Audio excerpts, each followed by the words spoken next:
সার্থক জনম আমার জন্মেছি এই দেশে। সার্থক জনম মাগো তোমার ভালোবেসে। জানি নে তোর ধনুরতন আছে কি না রানীর মত।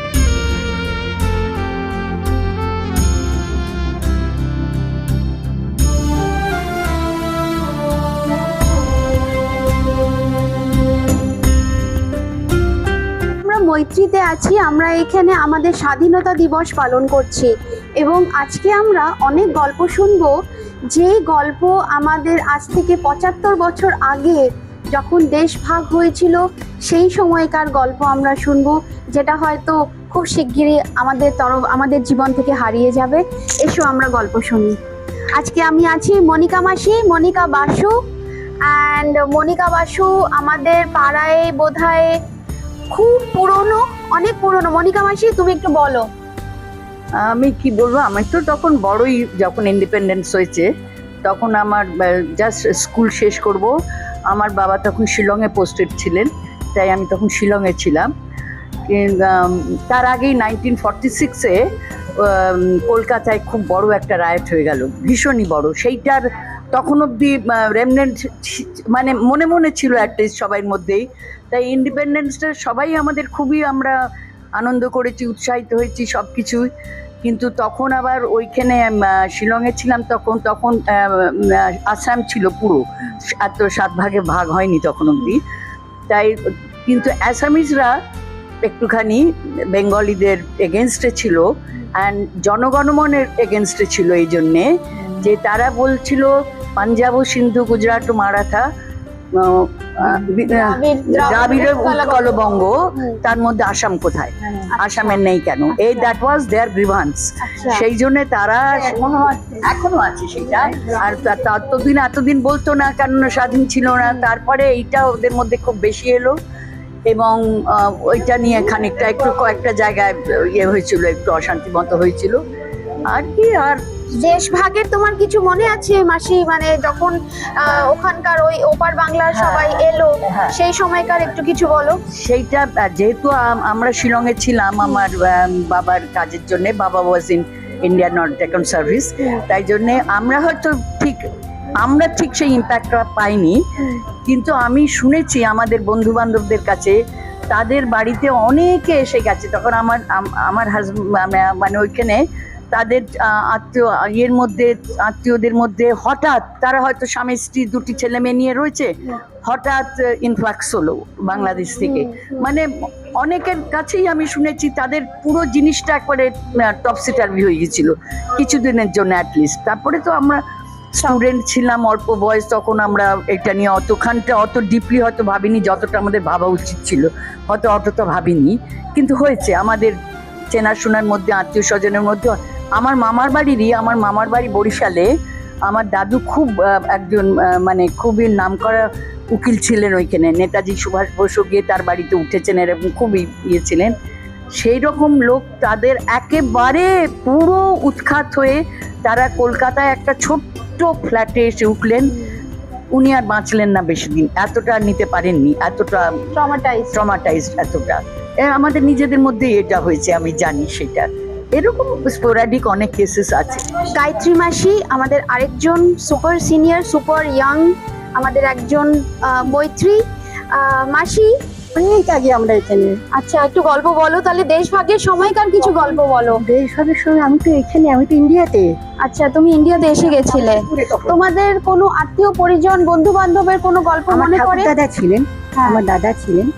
আর আমাদের অ্যাকচুয়ালি তার আগের গল্প একটু, দেশভাগ যেদিন ইন্ডিপেন্ডেন্স হয় না, রাত্রি 12টার সময় যখন অ্যানাউন্স করে, তখন আমি তো স্কুলে পড়ি। তখন আমাদের একটা বিশাল একটা মানে সমস্ত স্কুলের বাচ্চারা হই ফ্ল্যাগ হোয়েস্টিং চলছে, হচ্ছে। কিন্তু তার আগের গল্প যদি শোনো, আমার দাদু ম্যাজিস্ট্রেট ছিলেন। উনি আমরাও বরিশালের লোক, আমরাও বরিশালের। তো দাদু ছিলেন ম্যাজিস্ট্রেট, তো গভর্নমেন্ট অফিসে কাছে ইংরেজদের রাজত্বে। আমার যে মাসি, বড় মাসি, সে এখন আভা গঙ্গোপাধ্যায়, খুবই ভালো মানে পড়াশোনা প্রেসিডেন্সি কলেজে পড়তেন। ও কি ওখানে সরোজিনী নাইডু তখন এসেছিলেন ওখানে এই সমস্ত বক্তৃতা দিতে। বিরাট বড় একটা মানে হয় না, সভা টভা হয়। তখন আমার যখন সরোজিনী নাইডু গান করে সবাইকে অ্যাপিল করছে যে আমাদের তোমরা দান করো, আমরা দেশ স্বাধীন যাতে হতে পারি, করতে পারি। তখন আমার মাসি তখন ছোট, তখন কিন্তু স্কুলে পড়ে, হাতে চুড়ি ছিল, সমস্ত খুলে গলার হাত চুড়ি সব খুলে ওটা মানে দিয়ে দিয়েছে। ওটা আমার ভীষণ মনে পড়ে। আমার মা সেই সভাতে গান করেছিল, সরোজিনী নাইডুর সভাতে। গানটা আমি ভুলে গেছি, মা আমাকে শুনিয়েছিলেন, দেশাত্মবোধক গান আর কি, আমার মনে নেই গানটা। তো এইসব অনেক কথা ছোটখাটো ওই বাংলায় ঢাকার ওখানকার কথা, বরিশালের কথা। আচ্ছা, কি বলবো, আমাদের স্বাধীনতার সময় তো আমি তো জামশেদপুরের, তখন আমাদের ওখানে তো আমরা তো ওখানে অতটা ফিল করিনি। তোমার ঠাকুরদা কখন, মানে উনি কি এসেছিলেন এদেশে? আমার ঠাকুরদা ওখানে খুব নাম করা উকিল ছিলেন, খুবই নাম করা উকিল। আর ওখানে মুসলমানরা খুব ভালোবাসতেন, কিন্তু কোনো কারণে শেষের দিকে ওখানে অনেক বছর মানে হতেন নাম করা সিভিল ইঞ্জিনিয়ার, তোমার ক্রিমিনাল লয়ার ছিলেন, অ্যাডভোকেট তখনকার দিনে। তো তারপর শেষে কি হলো, যখন দেখি ঠাকুরদা অনেক ইনকামটা খুব ভালো ছিল, ওখান থেকে টাকা পাঠাতেন, জামশেদপুরে বাড়িও করেছেন। তারপরে সেই সময়টা না হঠাৎ কিছু মুসলিম তার এগেস্টে চলে গেল। রাতারাতি কী করলেন, আমাদের অত বাড়িটাই তো সবারই চাকরি, এমন কিছু ব্যাপার নয়। দাদাকে না একদম, আমার দাদা ঠাকুমা ওখানে ছিলেন তো, এক কাপড়ে ওখান থেকে বার করে দিয়েছিল। ওরা এসে খুলনায় এসে, তুই জানিস না খুলনা টুলনা, তখন খুলনাতে এসে ট্রেনে বসিয়ে দিয়ে তাদের বাঁচিয়ে দিল। এসব ছোটোখাটো ঘরটা মনে নেই আমার, ভুলে গেছি সবে। কত কথা আমাকে ঈশানি আজকে বলছে, মা তুমি তো বলো না। আমি কী বলবো, কী বলবো আমি। থ্যাংক ইউ মাসি, থ্যাংক ইউ, থ্যাংক ইউ। আমি দুভাগে এই জন্য ভাগ করতে চাইছি যে যখন 1947-এ আমাদের দেশ স্বাধীন হলো, সেখানে যেমন একটা খুব আনন্দের একটা ঢেউ খেলছিল, তেমনি একটা খুব দুঃখেরও ঘটনা ঘটেছিল। সেটা আমাদের এত বিশাল, এত সুন্দর ভারতবর্ষ দেশ, যাতে কত ধর্মের লোক থাকে, সেইটা দুভাগ হয়ে সব মুসলমানরা, সব না, যারা চাইলেন তারা চলে গেলেন আরেকটা নতুন দেশ করতে, যেটার নাম পাকিস্তান। এই দুঃখটা ছিল আর আনন্দটা ছিল যে আমাদের দেশ 200 বছর ব্রিটিশদের অধীনে ছিল, এবং তারা এত যাতনা করেছে আর এত অ্যাট্রোসিটিস দের গল্প হয়েছে যে পড়লে তখন খুব খারাপ লাগে। এবার আমি এসে যাচ্ছি 1947-এ। আমার তখন 7 বছর বয়স, আমার শৈশবকাল। আমরা যেখানে থাকতাম সেটা ছিল প্রফেসরস কোয়ার্টার্স। আমার বাবা ইংরেজির অধ্যাপক ছিলেন দিল্লি ইউনিভার্সিটিতে, সেখানে ওখান থেকেই রাজপুর কোয়ার্টার্স 5 and 6 রাজপুর কোয়ার্টার্সে আমরা থাকতাম, যেটা এখন মরিস নগর। আর আমাদের বাড়িতে একটা বিশাল গাছ ছিল। তো আমরা প্রথম যখন ওখানে আসলাম, তখন আমার মনে আছে আমার 3 বছর বয়স। আর সেই গাছটার ওখানে আমার যে নানি ছিল, আমার আম্মা ডাকতাম, যে আমাদের মানুষ করছিলেন বাড়িতে, মায়েকে মানুষ করতে সাহায্য করছিলেন, তিনি একটা খুব সুন্দর মাটির বাড়ি বানিয়ে দিয়েছিলেন। একটু লম্বা হলে কিছু হবে না, না, মাটির ঘর বানিয়ে দিয়েছিলেন। আমি সেখানে, ওটার মধ্যে আমি ঢুকে বসে খেলতাম। আমি একটু মানে রাজু ছিলাম, একাকী প্রকৃতির ছিলাম বলে খুব ওখানে থাকতাম।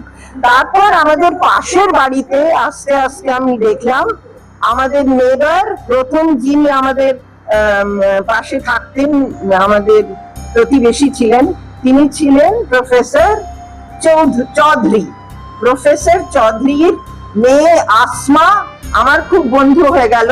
আর আসমার ভাই ছিল মনসুর, সেও আমার আর আমার ভাইয়ের খুব বন্ধু হয়ে গেল। তার পাশে থাকতেন, আমি একটু ভুল বললাম, ওরা ছিল যে দিল্লি ইউনিভার্সিটি লাইব্রেরিয়ান খ্বাজা সাহেবের মেয়ে আর সন্তান আর কি। আর তার পাশে মিস্টার চৌধুরী, তারও পাশে থাকতেন, তার ছেলে আর মেয়ে ছিল কেসর আর মকসুদ, না মকবুল, আমি এখন ভুলে গেছি। আর ওদের দিদি ছিলেন বিলকিস বাজি, যিনি আমাদের খুব সাহায্য করতেন। বাজি বা আপা মানে ওরা ইসলামিক ধর্ম বলবো না, ওই ভাষায় ওরা সবাই, হ্যাঁ আরবিকে, ওরা সবাই দিদিকে বাজি বা আপা বলে। তা আমরা ওকে বিলকিস বাজি বলতাম, উনি এসে আমাদের পুতুলের বিয়ে দিতেন আর আমরা খুব আনন্দে খেলতাম। তিনটেই বাড়ি ছিল, খুব আনন্দ ছিল, খুব ভালোবাসা ছিল, সব কিছু জানতাম কে কি করছে, কে কি খাচ্ছে।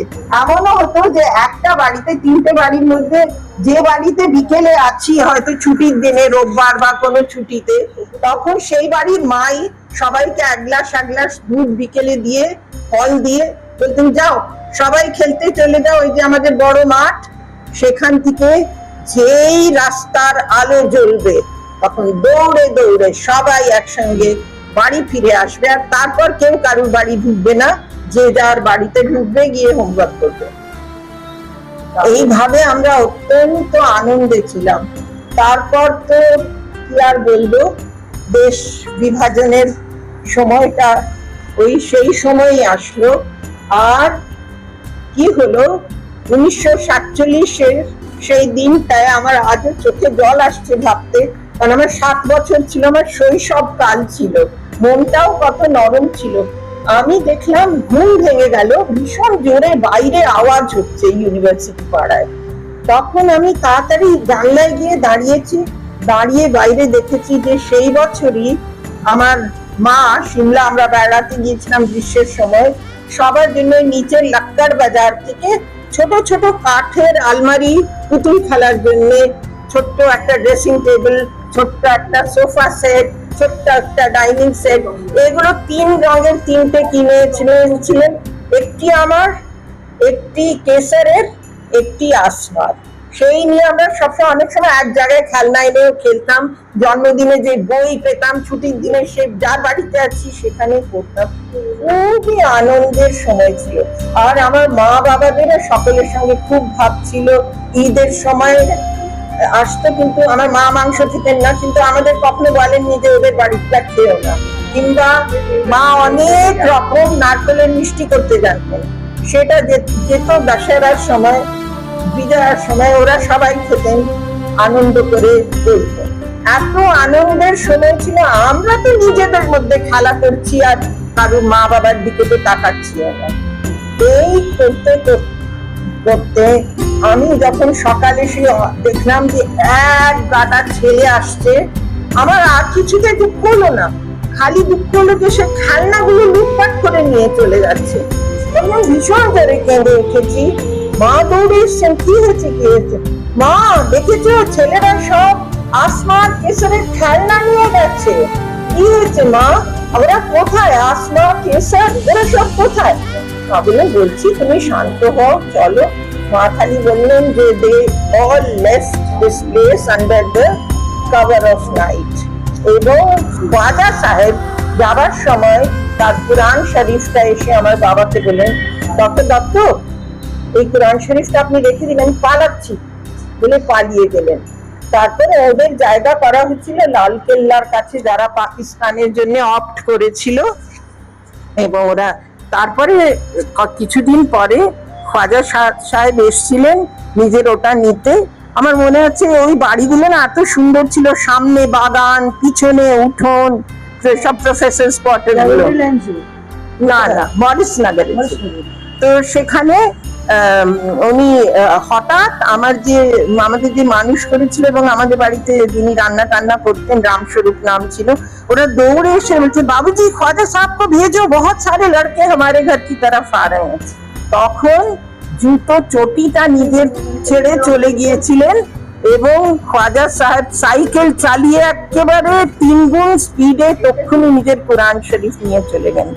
সেই যে শেষ দেখা হয়েছিল, আর এত ভালোবাসা যে প্রতিবেশীদের মধ্যে ছিল, সেটা সেখানেই শেষ হয়ে গিয়েছিল। কিন্তু বলছি আমি, তারপরে সেই ছোটবেলা হচ্ছে যে এমন শৈশবকালে না, ওই যে নিজেকে নিয়ে ব্যস্ত বলে আমরা আজাদি কি, আমরা ইন্ডিপেন্ডেন্স কি, ওইসব কিছু বুঝতাম না। আজও আমি জানি প্রাইমারির বাচ্চারা যখন স্কুলে ইন্ডিপেন্ডেন্স ডে হয়, তারা কিছুই বুঝতে পারে না। আর এবার যদি তোমরা অনুমতি দাও, আমি এই জন্য আমাদের একজন খুব বড় অ্যাক্টিভিস্ট ছিলেন, তার স্ত্রীর নাম মলসী লাল, তার নাম ছিল সফদার হাশমি। হ্যাঁ, যাকে মেরে ফেলেছে, ওনার একটা খুব সুন্দর কবিতা আমার অনেক বছর পরে শুনে সেই কথাটা মনে হয়ে গেল শৈশবকালটা। কারণ সব্বের হাশমি লিখেছিলেন, আর এটা আমার ছোট নাতি শিখছিল, আর ওকে আমি সেটা মুখস্থ করাচ্ছিলাম। লাল किले के बाग में आजादी का मेला, सबसे ऊपर नाच रहा है झंडा एक अकेला, बैंड बजाते कदम मिलाते फौजी आते जाते, वहीं बैठ के बच्चे बूढ़े चने मुरमुरे खाते, कहते हैं कि आज के दिन आजाद हुआ था देश, आज के ही दिन अंग्रेजों का राज हुआ था शेष, अपनी तो कुछ समझ ना आती आजादी क्या देश, हम तो छत से देख रहे हैं पतंग पतंग के पेच, हमसे अगर पूछे कोई आजादी क्या होती, हम तो झट से कहेंगे उस दिन पूरी छुट्टी होती। तो সত্যি কথা বলতে কি, বাচ্চারা কিন্তু আবার এটাই শেষ, আবার 80 বছর পরে এমন একটা ঘটনা ঘটলো যে তখন আবার পার্টিশনের সময়কার কথা মনে হয়ে গেল। সেটা হচ্ছে আমার বড় ছেলে, ওরা এখনো আছে, জাকার্তাতেই থাকে। আমরা জানি যে ইন্দোনেশিয়াতে ছোটবেলায় জিওগ্রাফিতে পড়েছিলাম যে 17,000 দ্বীপ আছে, সব সমুদ্রের মধ্যে দ্বীপ, একটা লম্বক, একটা জাভা, একটা সুমাত্রা। তো আমরা সেই লম্বকে বেড়াতে গিয়েছিলেন নৌকো করে, আমি, আমার স্বামী, আমার নাতি নাতনি, খুব ছোট তারা, আর আমার ছেলে আর বৌমা। যখন ফিরছি তখন এমন একটা ঝড় আসলো না, আমি তো মানে ঠাকুরকে ডাকছি যে হে ঠাকুর বাঁচাও, আমার কি পুরো পরিবারটা, এই অর্ধেকটা পরিবার জলের তলে চলে যাবে। কিন্তু কিছুতেই কোনো ভজনও মনে আসছে না। অনেক জানি, আমার মা অনেক ভজন গাইতেন, মিশনের খুব মানে ছিলেন ডিভাউট একজন। তার মার কাকা ছিলেন স্বামী পরমানন্দের 10ম শিষ্য, স্বামী বিবেকানন্দের 10ম শিষ্য স্বামী পরমানন্দ। কিন্তু দেখতেও খুব ভালো ছিলেন, আর গান করতেন ভালো, আর বিএ ইংলিশ অনার্স পাস না করেই যেতে চেয়েছিলেন। তখন তাকে স্বামী বিবেকানন্দ বলেছিলেন যে না, তোমার বাবা, তোমার দাদা এসে বলে গেলেন যে একদম অনাহারে পড়ে গেছেন, শুয়ে পড়েছেন, তুমি ওর মৃত্যুর জন্য দায়ী হইও না, তুমি ততদিনে বিএ পাশ করো, আমি তোমাকে কথা দিচ্ছি যে আমার শিষ্য তুমি করবো। পরে হয়েছিলেন, পরে ওকে স্বামী অভেদানন্দজির সঙ্গে, কারণ ওই শিকাগো বক্তৃতাটা হয়ে গেল পর অনেকে ওনার মিশন চাইছিলেন, তখন ওনাকে পাঠানো হয়েছিল মিশন ক্যালিফোর্নিয়া খুলতে। কিন্তু আমি গল্পটা শেষ করি যে ওইটা করতে করতে না আমার কিছু মনে পড়ছিল না, কিন্তু কি মনে পড়লো, ওদের কালমা থাকে, আসমা, কেসার, বিলকিস বাজি, ওদের সঙ্গে সঙ্গে থাকতে শিখেছিলাম। ওরা আমাদের পুজোয় এসে বাতাসা নিয়ে যেত, আমরাও শিখেছিলাম লা ইলাহি ইল্লাল্লাহ মুহাম্মাদুর রাসূলুল্লাহ। কি করবো, ওটাই খালি মনে পড়ছে, ওইটাই মনে মনে বলতে থাকলাম। আস্তে আস্তে নৌকোটা ভিড়ে গেল কিনারে। বাড়ি গিয়ে একটাই কথা মনে হলো খালি, যে ছোটবেলার ইনোসেন্স, যে মানে প্ল্যাটফর্মটা, যে foundation is the right word, হয়ে যায় সেখানে কি মানে যে সর্বভৌমিক, যে আমাদের রাজা, the almighty, who is the same for every religion, তারও কি কোনো রিলিজন থাকে? তার কোনো রিলিজন থাকে না। এই প্রশ্নটা আমার মনে হলো, তার রিলিজন থাকে কি থাকে না। তো সেই যে ছোটবেলার মনের মধ্যে গেঁথে ছিল, এগুলো সব সত্যি ঘটনা, সেইগুলোই চোখের সামনে। দারুণ দারুণ মাসি। এই যে আমরা এতখানি বিভাগ শুনি সবার মধ্যে, সবার যে যেটা যেদিকে ছিল এদিকে থাকতে বলে চৌধুরী সাহেব সাইকেলিস্ট, যারা ওইদিকে ছিল তাদের আর তখনও বাবা পার্টিশন হয়নি, তখনও তার আগে মানে শুনি না কেন হ্যাঁ। ওইদিকে থাকে তো। এক্স্যাক্টলি। একটা ছোট্ট অ্যাড করে দেব, মৃদুলা সারাভাই ছিলেন যিনি সবাই নাম শুনেছে, ওনাকে এক সময় 1952-তে, আমার 12 বছর বয়স আমার মনে আছে, তখন নেহরু আর নেহরুজি, আর আমি কেমন অসম্মান করে বলছি, হ্যাঁ, পন্ডিত জওয়াহরলাল নেহরু আর মোহাম্মদ আলী জিন্নাহ, দুই prime minister of India and Pakistan, ওরা ঠিক করলেন যে মেয়েদের উপর অত্যাচার হয়েছে তাদের ধরে ধরে পাকিস্তানে নিয়ে গেছে মুসলমান ছেলেরা, আর হিন্দু ছেলেরা মুসলমান মেয়েদের ধরে ধরে এখানে নিয়ে এসছে, যারা পাকিস্তান থেকে তখন আসতেই হলো ইন্ডিয়াতে, তাদের আমরা বাড়িতে পৌঁছে দিই। তখন সেই দলে ছিলেন মৃদুলা সারাভাই, ওর সঙ্গে ছিলেন ভাগ মেহতাজি পাঞ্জাবের। আমি ওখানে বলেছি, গুগলি আমায় বলেছে ওটা ঠিক করতে, যে আমি বলছি যে এখন যদি মোটা বলি তাহলে বডি শেমিং বলবে, কিন্তু মোটা হলে যে কত সুন্দর এক একজনকে লাগে, ভাগ মেহতাজি সেরকম ছিলেন। উনি ছোটবেলায় আফ্রিকায় ছিলেন, তারপরে দেশে এসে গিয়েছিলেন। উনি আর ইন্দুমতিজি, এরা তিনজনে কি করতো, ওরা গিয়ে সেই মেয়েদের নিয়ে আসতো। তখন আমার মা বাংলাদেশে যেতেন। আর সত্যি কথা বলবো, আপনিও বরিশাল, তুমিও বরিশালে, ওরাও বরিশাল। আমার ঠাকুর দাদা ছিলেন অশ্বিনী কুমার দত্ত, যার করা, হ্যাঁ, বিএম কলেজ, সবাই বিএম কলেজে ওখানে তখন পড়তো, আজও আছে, আজও কি সুন্দর চলছে। তারপরে পরে কখনো মেয়েদের এম্পাওয়ারমেন্ট বলবে, তখন বলবো আমার মা কি করে পড়ালেখা করেছিল, এখানে আজ তার সঙ্গে কোনো মিল নেই। অশ্বিনী দত্তের অনেক গল্প আমি লিখেছি, এপিসোডিক লিখেছি লেখা, যে তার কথা বলি যে মুসলমানদের সঙ্গে কিরম থাকতেন। একবার উনি ওই জমিদারিটা সুন্দরবন অব্দি ছিল, তো জমিদারির কাজ করতে গেছেন, তখন একটি ছেলে পড়ে আছে মাটিতে, কেউ তাকে তুলছে না। উনি বলছেন কি হয়েছে রে, কি হয়েছে, এই পোলাটা জানি কি হয়েছে, মদ খাইছে না কি খাইছে, ময়রা পয়রা আছে। উনি কি করলেন, তাকে কাঁধে নিয়ে চলে গেলেন, এগুলো সত্যি গল্প, আমার মায়ের কাছে শোনা, কাঁধে নিয়ে গিয়ে হাসপাতালে চিকিৎসা করালেন। তারপর আমাদের যে বাড়িটা ছিল বরিশালে, সেখানে একটা কমান্ড গাছ ছিল, দ্বারা এসে তাদের যা দরকার তারা করাতো। সেই লোকটি 1 বছর পরে এসে সাষ্টাঙ্গ পায়ের উপর পড়ে গেছে। কি করিস, কি করিস, বলে বাবু আমার চামড়া লইয়া আপনি যদি আপনার পাদুকা করেন তবু আমার হইবে না। আমি সেই লোক যারা আপনি কাঁধে করে নিয়ে গিয়েছিলেন হাসপাতালে, আমি আজ পুরো সুস্থ। তো এইসব বলছি যে এত সুন্দর ভাবে মানুষ থাকতো, কোনো বোধমান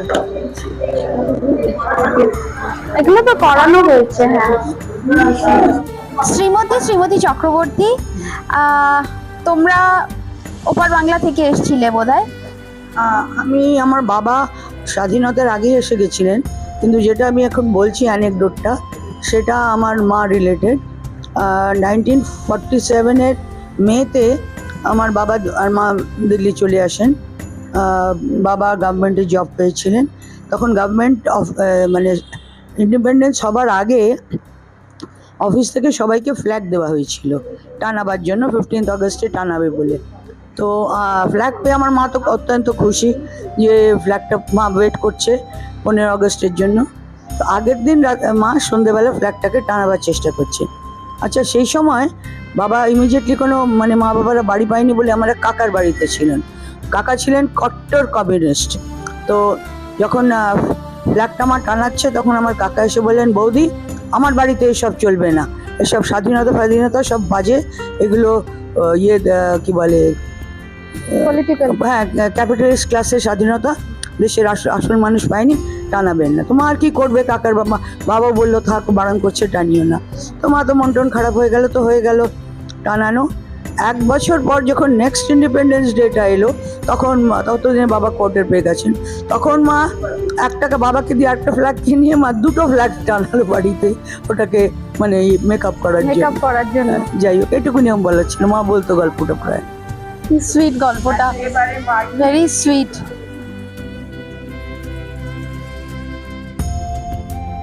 গোপাল বলে যে আমাদের বাড়ি পরিষ্কার করতো, 40টা ঘর ছিল ইত্যাদি। তো সে ন্যাথরকে জড়িয়ে ধরে ও গোপাল, তোর চেয়ে স্বচ্ছ কেউ নাই রে, তুই লোকের নোংরা সরাইয়া কাগো বাড়ি পরিষ্কার কর। একদম ঠিক। এত বড় মন, এত বড় মন। তোমার কোনো গল্প আমার মনে পড়ছে? ছোটবেলা থেকে মনে হচ্ছে আজকে 79 ইন্ডিপেন্ডেন্স ডে হ্যাঁ, আজ চলছে। আমরা ছোটবেলা থেকে আমার ছোটবেলাটা আমি পশ্চিমবাংলা। আচ্ছা, আমার ছোটবেলার স্কুল, আমার দেশ বা এরকম হুগলি ডিস্ট্রিক্টের এক গ্রামে, সেখানে আমি সারদামণি বালিকা বিদ্যালয়ে পড়তাম। আমাদের এই স্বাধীনতা দিবসটা পালন করার একটা বিরাট একটা উৎসব ছিল। আমরা কবে স্বাধীনতা দিন আসছে, আমরা পালন করব, সবাই যাব। আমরা সেই দিনটা আমরা সবাই পতাকা হাতে নিয়ে প্রায় 2 মাইল আমরা একটা গ্রিন পাড় শাড়ি, মেয়েরা ছোট বড় হলে গ্রিন পাড় শাড়ি, সাদা শাড়ি গ্রিন পাড়, আর মেয়েরা হলে একটু বাচ্চা মেয়ে হলে গ্রিন ফ্রকই পরা হতো। পরে আমরা ফ্ল্যাগ নিয়ে দল বেঁধে আমরা মানে দামোদর নদীর ওপরে বাঁধ ছিল, সেই দিয়ে হেঁটে যেতাম। আজ আমাদের স্বাধীনতা দিবস। আমরা কি গান করতে করতে যেতাম, এটা ওরে নূতন যুগের ভোরে বিষ্ণে সময় কাটিয়ে বিথা ওর সময়ে বিচার করে। এই গানটা গাইতে গাইতে আমরা যেতাম। আমাদের মনে অফুরন্ত আনন্দ, তখন বুঝি আর না বুঝি, কিন্তু আমাদের স্বাধীন ভারতবর্ষে আমরা স্বাধীনতা পেয়েছি, আমাদের এটা এনজয় করতে হবে, তখন কিছুই বুঝতাম না। তারপরে ফিরে এসে আমাদের টিচাররা সবাই, অনেকে আমাদের দেশপ্রিয় যারা শহীদ দান করেছেন, নিজেদের বলিদান দিয়েছেন, তাদের কথা বলতেন। যেমন ক্ষুদিরামের কথা প্রথমেই আমি তো বলছি। ক্ষুদিরাম আমাদের কাছে স্মরণীয় বিশাল ছিল। ক্ষুদিরাম এই 14 বছর বয়সী বাচ্চা ছেলে, সে এইভাবে দেশের জন্য প্রাণ বিসর্জন দিল। সেটা একটা আমাদের সেই একবার বিদায় দে মা ফিরে আসি, এটা একটা। আর সেটা আমাদের খুব মনে গাঁথত। তারপরে বিনয় বাদল দীনেশের কথা, এইসব যারা দেশপ্রেমিক, যারা এর জন্যে যে নিজেকে বলিদান দিয়েছে, তাদের সমস্ত কথা বলতো, আমরা মুগ্ধ হয়ে শুনতাম। এই আমাদের ছোটোবেলাটা কাটতো। আমি কোনো দিন মিস করিনি, যেখানে হোক শহরে এসো ইন্ডিপেন্ডেন্স ডে ফ্ল্যাগ উঠবে, সেখানে আমি পৌঁছে যাই। আর হচ্ছে যে এটাই আমাদের আনন্দ। তারপরে আমাদের স্কুলে ফাংশনের পর আমাদের বোঁদে খাওয়ানো হতো, মিষ্টি বোঁদে খাওয়ানো হতো। এটা একটা বিরাটে। কিন্তু আমরা এখন বড় হয়ে অনেক দিন পেরিয়ে এসেছি, কিন্তু আমরা স্বাধীন ভারত আমরা বাস করছি। আমাদের সব দিক থেকে সব এগিয়ে গেছে, শিক্ষার দিক থেকে ইন্ডাস্ট্রিজ বলো, সায়েন্টিস্ট বলো, সব এগিয়ে গেছে, সব পরিপূর্ণ।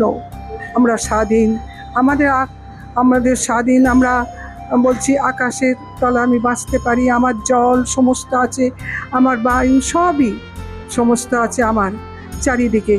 কিন্তু আমার একটা জিনিসের অভাব খালি বোধ করি, আমার কন্যা শিশুদের কোথায় আমার স্বাধীন, তাদের নিরাপত্তা কোথায়, আমার ইয়াং বোনেদের নিরাপত্তা কোথায়? আজ দাঁড়িয়েছে কোথার আমার মায়েদের নিরাপত্তা? এইটা যখন আমি ভাবতে থাকি, তখন আমার ভীষণ দুঃখ ফিল করি যে আমরা আজ কোথায় উন্নতি হয়ে, আসল স্বাধীনতা আমার মনের ভেতরে তো নেই। আজ আমি নিজে পথ দিয়ে হেঁটে যেতে পারি না একা। কেন এটা হবে? আমরা তো মেয়েদের ছেলেদের সমানভাবে বড় করেছি। তো আমাদের মনে হয় আমাদের এই নৈতিকতাটা ফিরিয়ে আনতে হবে। নৈতিকতা, স্বাধীনতাটা আমাদের চাই। মেয়েদের এরকমভাবে নানাভাবে নানা বিষয়ে নানাভাবে টর্চার করা হচ্ছে, মারা হচ্ছে। আমাদের মানসিকতাই তো চেঞ্জ হয়ে গেছে। তাহলে আমি স্বাধীন ভারতবর্ষে কি করে বাঁচব? ঠিক কথা, হ্যাঁ, একদম। সেইটাই নিয়ে আমি খালি ভাবতে থাকি। এই আমার এই কিন্তু স্বাধীনতার দিন আজ আমি এখানে মৈত্রীতে এসেছি, আমি খুব এনজয় করছি। আমার ছোট নাতনি এসে আজ সে ফ্ল্যাগ ড্রয়িং করছে, সে একটা কবিতাও বলবে আজকে। ভেরি গুড, হ্যাঁ, এটাই, এক্সেলেন্ট। হ্যাঁ বলবে, এটাই আমার সামান্য সংক্ষিপ্ত বিবরণ। থ্যাংক ইউ মাসি।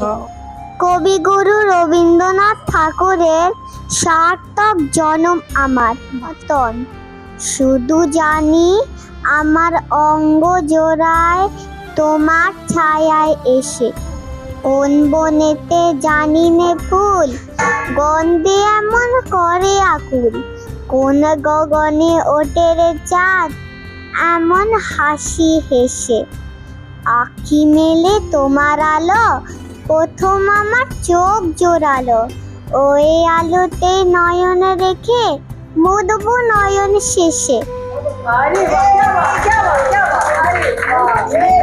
Very good. আরেকবার স্টার্ট কর।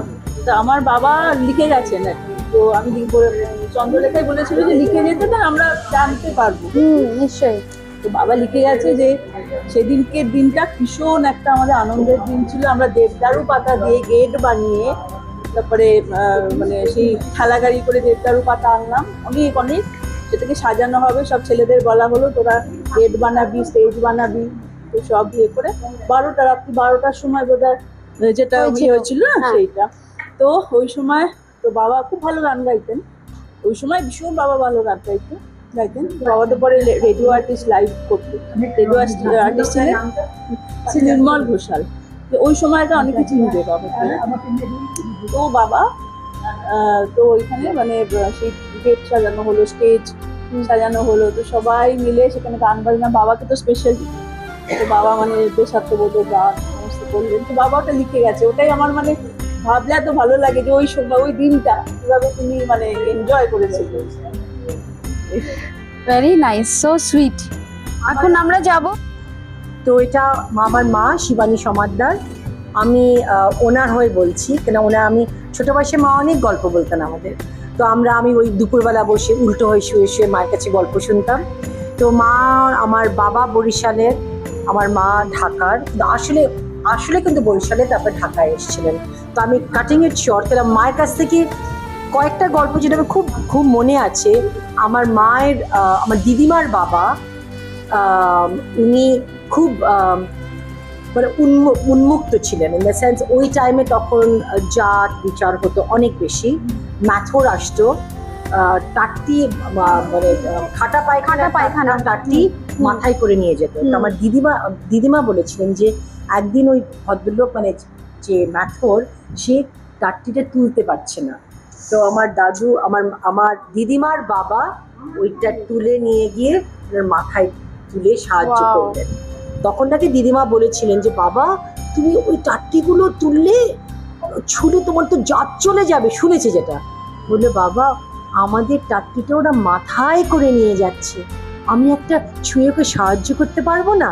তো এটা আমার দিদিমার গল্প, মানে কত মানে এইসব জিনিস কেন এগুলো আমরা যখন যে পড়ি, সাধারণ লোকেদের মধ্যে, শিক্ষিত লোকেদের মধ্যে অনেক বেশি উন্মুক্ত ছিল। আর তো এগুলো ছোট ছোট গল্প অনেক মায়ের কাছে শুনেছি, কিন্তু ওই মানে মায়ের ঠিক স্বাধীনতার সময়ের মায়ের গল্পটা, আমার বাবা খুব আনন্দে চলে এসেছিলেন, কেন বাবার কিছু ছিল না আমাদের। বাবা বরিশাল জেলা হাই স্কুল থেকে উনি টপ করেছিলেন, আর তখন আমার দাদু বর্ধমানে পোস্টেড ছিলেন। তো আমাদের খুব ভালো লাগে, যার কিছু নেই তার কোনো দুঃখ নেই। আর মাদের অনেক ছিল, আমার মায়ের বাবার দাদুর নাম হচ্ছে অশ্বিনী কুমার মুখোপাধ্যায়। তো উনি কি বলে ঢাকা ইউনিভার্সিটিতে উনি বোধহয় হ্যাঁ প্রফেসর না বা হেড অফ দ্য ডিপার্টমেন্টের হেড ছিলেন। তো ওনারা সব কিছুই হারিয়েছিলেন, কিন্তু এই গল্পটা খুব মানে এই গল্পটাও শুনেছি। আমার এটা হচ্ছে আমার মা, ওনার 5 বোন, ওরা এরকম দেখতে খুবই সুন্দর, তখন একেবারে যুবতী মা, তখন বোধহয় 7, 9, 12, 13। ওই বাড়িতে সবাই জানতো কোনো ছেলেরা আসে না, জানো সব মেয়েদের বাড়ি, প্রত্যেকটা ভালো দেখতে কোনো ছেলেরা আসে না, কিন্তু বাড়িতে থুক করতো সব ছেলেরা, স্বদেশি বাচ্চা ইয়াং ছেলেরা, ভর্তি ছেলেরা থাকতো, কারণ that was the safest house. এটা একটা গল্প। আরেকটা হচ্ছে আমার দাদু খুব ভালো লাঠি আর্ট জানতেন। সে মা এখন মনে নেই, মা বলতেন করে মারতে পারতেন। তো অতটুকু বাচ্চা ট্রমাটিক, ওদের সবার কাছে গুপ্তছড়া থাকতো ওয়াও, আর গলায় চেনে সায়ানাইড। সায়ানাইড। ওদের বলা হয়েছিল যদি কোনো এসে কেউ তোমাদের তুলে নিয়ে যায় আগে গুপ্তছড়া দিয়ে মারবে, সায়ানাইড খাবে, কেউ কিন্তু হবে না। তো এইরকম মানে আমার কাছে তো শুনলেই